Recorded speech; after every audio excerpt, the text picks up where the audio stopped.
So what if I told you that there's a new putter coming out? It's a premium putter and it directly supports one of the top pros on tour. And this pro is an Elite Series champion and he's one of the furthest throwers on tour. No, I'm not talking about Simon. We're not talking about the Sky God in this video. We are talking about this. This is the Finish Line Pace. This is Drew Gibson's first putter in his Finish Line discs lineup. And looking at it, it looks almost exactly like a Sky God. There are some differences though. So let's take a look at it and see what it's got.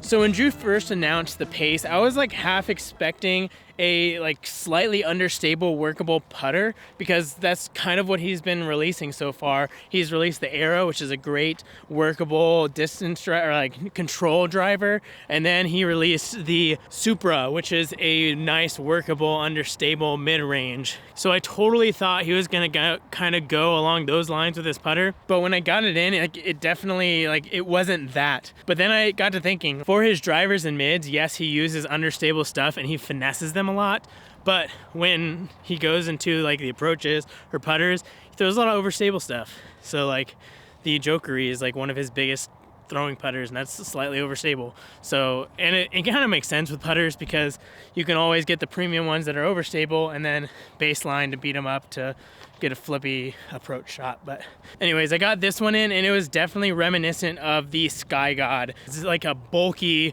rim, it's very deep, it's kind of blocky, but there are a few differences. The first difference being that it is a smaller diameter putter. Like the Sky God is a little bit wider diameter, and a lot of companies have been doing that, making wider diameter stuff.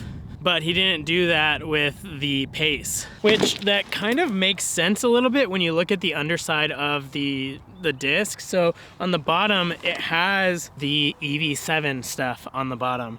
So it has that EV7 logo, it has the PDGA approved, and it has the USA flag logo thing. It's not, yeah. So that makes a lot of sense in terms of having a like smaller diameter putter, because EV7 is probably one of the only companies now that I feel like is making their putters smaller diameter like they used to be. Right now, like a lot of companies are making a lot of wider diameter discs. So if you like the smaller diameter, the Pace is basically a Sky God with the smaller diameter on it, in terms of feel at least. It might have like a slightly taller shoulder. It's really hard to tell. Like it's so minute in the differences, like holding these side by side with the Sky God. And the fact that they have the EV7 stuff on the bottom is very interesting because like I haven't seen anything official, but there's been rumors going around and a lot of people have been assuming that EV7 has been manufacturing these discs for Finish Line. And I think like the EV7 like markings on the bottom almost confirms kind of what that they've been the ones doing this for Drew and for Finish Line. But it is interesting that they kept their markings on the bottom rather than Finish Line's, which is, I don't know.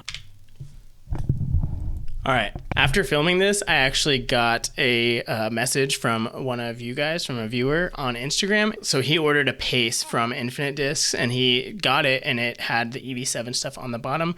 And he emailed Infinite Discs asking them just like, what the heck, I ordered a Finish Line Pace and I got an EV7 putter. And so it's funny because one, they confirmed that yes, that's because EV7 manufactures Finish Line discs, so they kind of confirmed that. But also, they said the Pace is actually a current EV7 mold putter. So I don't know if this guy was supposed to say that, but he did. And yeah, so I'm guessing this is the Telos. I wasn't able to get one here locally to check it out to show you in this video, but if one of you guys have a Telos and bought a Pace and you want to let me know in the comments, that'd be great. But I also want to be surprised if it's an EV7 mold just tweaked a little bit, because if you didn't know, the P2 is an AVR that has a little spacer between the top and bottom plates, so it's literally an AVR just made slightly deeper, which I wouldn't be surprised if this is that with the Telos. But wild. It doesn't change how I feel about this disc. It's still an amazing disc, and I'll get into more of it now, but yeah, I just It's fascinating. But the plastic feels really good. This one looks sick. It's a swirly one. I got another one that's just a standard, this is not yellow, orange with a little like infinite Santa stamp on it. But they feel good. It is like 23 degrees outside right now. These still have a slight give to them, but the Sky God is like a brick. It's a brick. But like in the hand, they definitely feel practically the same. So, and you definitely see that in the flight of these. They have like the positives and negatives of the Sky God. They are both very stable. They can handle a lot of power. Now, I don't know what the smaller diameter does. Like, I'll put it on the screen if I look it up and find it later. But they seem to fly pretty much the same here. Like, it is a little bit different throwing them, I guess. Like, maybe the timing is a little off, but they flew pretty much the same, and they're nice and stable, and they fly far because they're deep.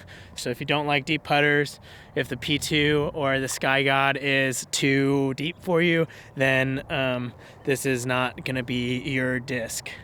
And another negative of this is that because it's deep, it's hard to get like a clean release, at least for me. Like, I'm not great at throwing putters, and if you're not great at throwing putters, the deeper the putter, the harder it is to throw clean off the tee. Now, it's stable enough to mask those mistakes. So like, I cranked on it and it's still just dead straight fade at the end. But if you're trying to throw this like on an ante and you roll your wrist or something, and it might roll over. And again, like, speaking of rolling wrist, forehands are a little more difficult because it's deeper.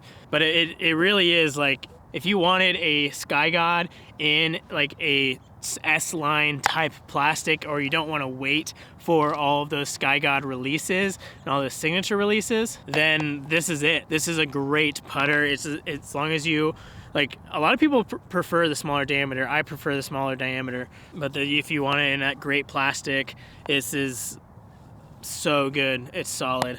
Good job, Drew. It's a third straight great mold.